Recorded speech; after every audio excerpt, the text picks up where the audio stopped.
Hi friends, இன்னைக்கு நம்ம சேனலில் வாழைத்தண்டு வச்சு செம்மையாக ஒரு ஸ்நாக்ஸ் செய்ய போகிறோங்க. எப்படி செய்யறதுன்னு பார்க்கலாம். நான் பாருங்கள், வாழைத்தண்டு ஒன்று வாங்கிட்டு வந்துட்டு மேலே இருக்கிற மட்டையெல்லாம் எடுத்துட்டு க்ளீன் பண்ணி எடுத்து வச்சுருக்குறேங்க.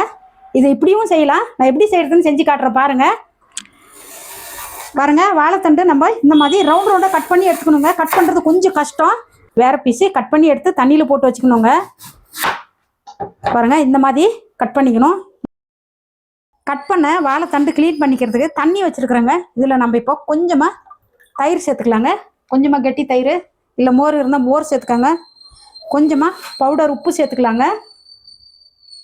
மஞ்சப்பொடி கொஞ்சமாக எல்லாம் சேர்த்துட்டு மிக்ஸ் பண்ணிக்கலாங்க. எப்பயுமே மோர், மஞ்சப்பொடி, உப்பு இது 3 போட்டு கழுவுங்க. எப்பயோ கழுவுனாலையும் கட் பண்ண வாழைத்தண்டு பாருங்கள், மோர் தண்ணியில் போட்டுக்கலாம். போட்டுட்டு இது வந்துட்டு நார் எடுக்கிறது எப்படின்னு காட்டுறேன் பாருங்கள். இந்த மாதிரி 2 பீஸ் எடுத்துக்கணுங்க. எடுத்துட்டு பாருங்கள், இப்படி தேய்ச்சிங்கன்னா நார் வந்துடுங்க. எடுக்கிறது ரொம்ப ஈஸி. பாருங்கள், இப்படி தேய்ச்சிங்கன்னா நார் வருங்க. ஒன்றில் ரொம்ப நார் இருக்கும், ஒரு வாழைத்தண்டில் நார் வராதுங்க. பாருங்கள், இதில் நார் ரொம்ப கம்மியாக இருக்குது. இவ்வளோ தான் வந்திருக்கு. எல்லாமும் இதே மாதிரி நம்ம க்ளீன் பண்ணி எடுத்துக்கலாங்க. வாழைத்தண்டு எல்லாம் க்ளீன் பண்ணி எடுத்து வச்சாச்சுங்க. ஒரு பவுல் ஒன்று வச்சுருக்கேன் நான். அதில் இப்போது கார்ன்ஃப்ளோரு 2 டீஸ்பூன் சேர்த்துக்கிறேங்க. அரிசி மாவு 1 டீஸ்பூன். நீங்கள் கடல மாவு இருந்தாலும் சேர்த்துக்கோங்க. நான் அரிசி மாவு சேர்த்துருக்கேன். கொஞ்சமாக மஞ்சப்பொடிங்க, சில்லி பவுடர் 1 டீஸ்பூனுங்க, சாம்பார் பவுடர் 1 டீஸ்பூனுங்க, சீரகத்தூள் 1 டீஸ்பூன், சில்லி ஃப்ளேக்ஸுங்க இருந்தால் சேர்த்துக்கோங்க, இல்லைன்னா பரவாயில்ல. கொஞ்சமாக வெட்டி வச்ச கருவேப்பிலைங்க, கொஞ்சமாக மல்லி. இதெல்லாம் டேஸ்ட்டுக்காக ரொம்ப நல்லா இருக்குங்க, அதுக்கு தான் சேர்த்துருக்கேன். தேவையான உப்பு சேர்த்துக்கலாங்க. எல்லாம் சேர்த்துட்டு ஒரு டைமு எல்லாம் மிக்ஸ் ஆகிற அளவுக்கு மிக்ஸ் பண்ணிக்கலாங்க. எல்லாம் மிக்ஸ் பண்ணியாச்சுங்க. கொஞ்சமாக தண்ணி சேர்த்துக்கலாம். பார்த்துட்டு கொஞ்சம் கொஞ்சமாக சேர்த்துக்கலாங்க. ஒரே டைம் ரொம்ப சேர்த்துட்டோங்கன்னா ரொம்ப கொலன்னு ஆகிடும். தண்ணி மாதிரி ஆயிடுச்சுன்னா மசாலா ஒட்டாமல் போயிடும். தண்ணி பத்தலைங்க, இன்னும் கொஞ்சம் சேர்த்துக்கிறேன். போதுங்க, இந்த அளவுக்கு நல்லா மிக்ஸ் பண்ணிக்கலாம். பாருங்கள், இந்த அளவுக்கு கட்டியாக மிக்ஸ் பண்ணியிருக்கிறேன். இந்த அளவுக்கு இருந்தால் போதுங்க. இப்போ நம்ம கழுவி வச்சுருக்கிற வாழைத்தண்டு இதில் சேர்த்துக்கலாங்க.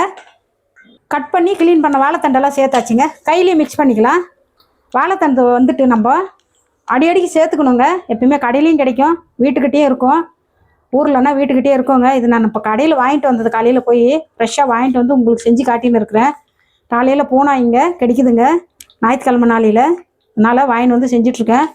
பாருங்கள், கையிலேயே மிக்ஸ் பண்ணிக்கணுங்க. வாழைத்தண்டு வந்துட்டு அவ்வளோ நல்லதுங்க உடம்புக்கு. பொரியலாக சாப்பிட்லாம், மோர் குழம்பு வச்சு சாப்பிட்லாம். உங்களுக்கு பொரியலாக வேணுமா, மோர் குழம்பு வேணுமா, ஆல்ரெடி நான் பொரியல் செஞ்சு போட்டிருக்குறேங்க. லிங்க் கொடுக்குறேன், போய் பாருங்கள். மோர் குழம்பு நான் போடல இது வரைக்கும் வாழைத்தண்டுது. நாங்கள் ஆனால் அடிக்கடிக்கு வீட்டில் செய்வோம். நான் செய்கிறேங்க, நீங்கள் கேளுங்க கமெண்ட்டில். எவ்வளோ பேர் கேட்குறீங்களோ பார்க்கலாம். நான் பாருங்கள், வாழைத்தண்டு சுடுறதுக்காக தவா வச்சுருக்குறேங்க. தவா காஞ்சிடுச்சு. அதில் எண்ணெய் சேர்த்துக்கலாங்க.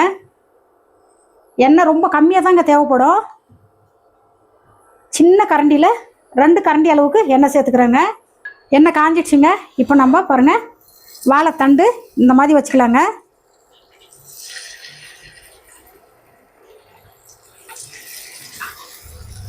பாருங்கள், எல்லாம் வாழைத்தண்டு வச்சாச்சுங்க. 1 நிமிஷம் ஒரு சைடு வேகட்டுங்க. வாழைத்தண்டு ஒரு சைடு 1 நிமிஷம் வேக விட்டேங்க. பாருங்கள், இந்த மாதிரி திருப்பிக்கலாம்.